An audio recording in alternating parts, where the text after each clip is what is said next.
우리 의뢰인분 처음 이렇게 조사 시뮬레이션 한다고 면담하고 질문을 하면 대답을 못 하십니다. 그런 부분에 대해서 미리 연습해보지 않으면 조사 때 단답형으로 조사 마치고 끝내버리거든요. 무죄주장 사건 같은 경우에는 예상되는 질문들이 있거든요. 그리고 경찰이 꼭 확인하고 싶어하는 증거들이 있는데 그 부분에 대해서 이제 조사받을 당사자도 그리고 저도 이렇게 납득할 수 있는 수준의 답변과 자료가 준비되어야만 조사를 잘 끝낼 수 있는 거예요.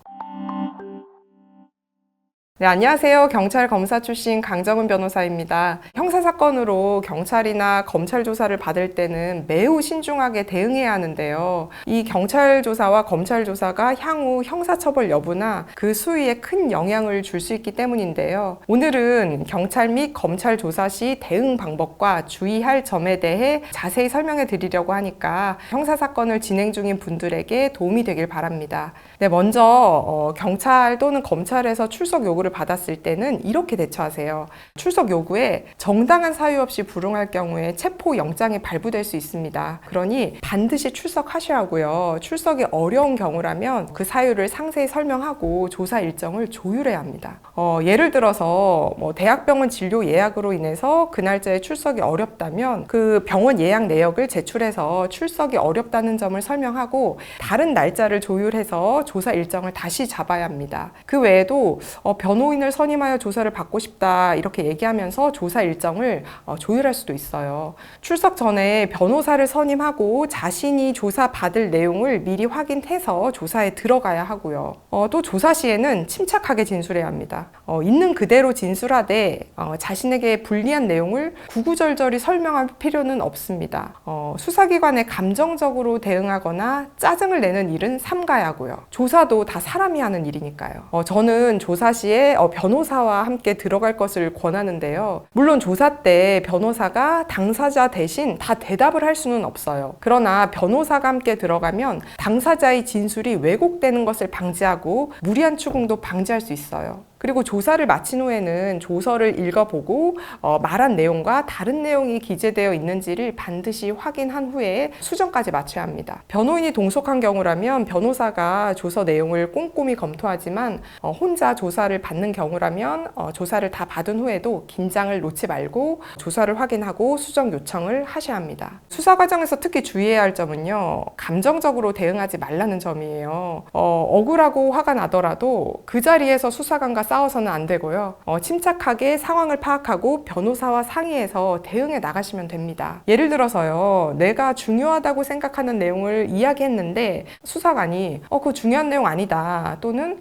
내가 묻는 질문에만 대답해라 라면서 그 이야기를 들어주지 않는 경우에 이것은 수사관과 싸울 일이 아니에요. 조사를 잘 마무리한 후에 변호사와 상의해서 자신이 하고 싶은 말을 의견서로 정리해서 제출하면 기록에 남길 수 있어요. 또한 수사 과정에서 말 바꾸기, 진술 번복은 특히 조심하셔야 합니다. 한 번 한 진술은 조서에 남기 때문에 그 후 조사에서 말을 바꾸면 진술의 신빙성에 타격이 가죠. 예를 들어서 정확하게 기억나지 않는 내용을 확실히 뭐뭇입니다 라고 얘기했는데 나중에 재판 과정에서 정확히 기억나지 않습니다 이렇게 번복해버린다면 그 진술의 신뢰성이 확 떨어지겠죠. 그래서 기억나지 않는 내용을 억지로 자신에게 유리하게 맞춰 말해서도 안 되고요. 기억나지 않는 것은 그냥 기억나지 않는다 이렇게 말해야 합니다. 그리고 조사 때 내 알리바이를 주장하기 위해서 가족이나 지인을 언급할 경우에 그 가족이나 지인이 참고인으로 조사받아야 한다는 점을 명심하세요.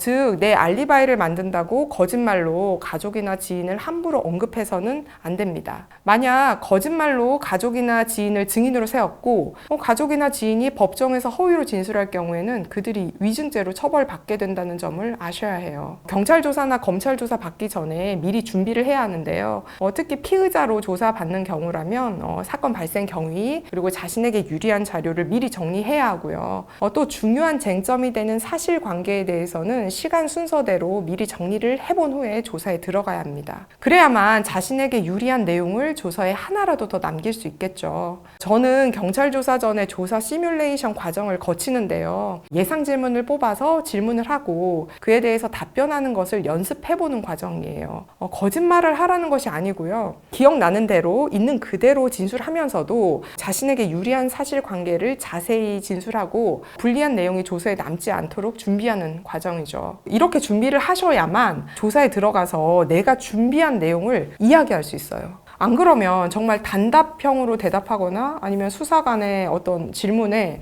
당황하다가 끝나는 경우도 많거든요. 또는 진짜 이런 경우도 있어요. 대답을 못하고 수사관이 그 상황을 적는 거예요. 묵묵부답하다. 근데 이거는 우리에게 유리한 상황은 아니거든요. 부인을 할 거면 내가 부인하고자 하는 바를 충분히 진술하고 나오셔야겠죠. 그래서 특히 부인하는 진술 같은 경우에는 사전에 반드시 조사 연습이 필요하고요. 그리고 자백하는 사건의 경우에도 조사 연습을 통해서 좀 진술을 잘 준비하시면 큰 도움을 받을 수 있어요.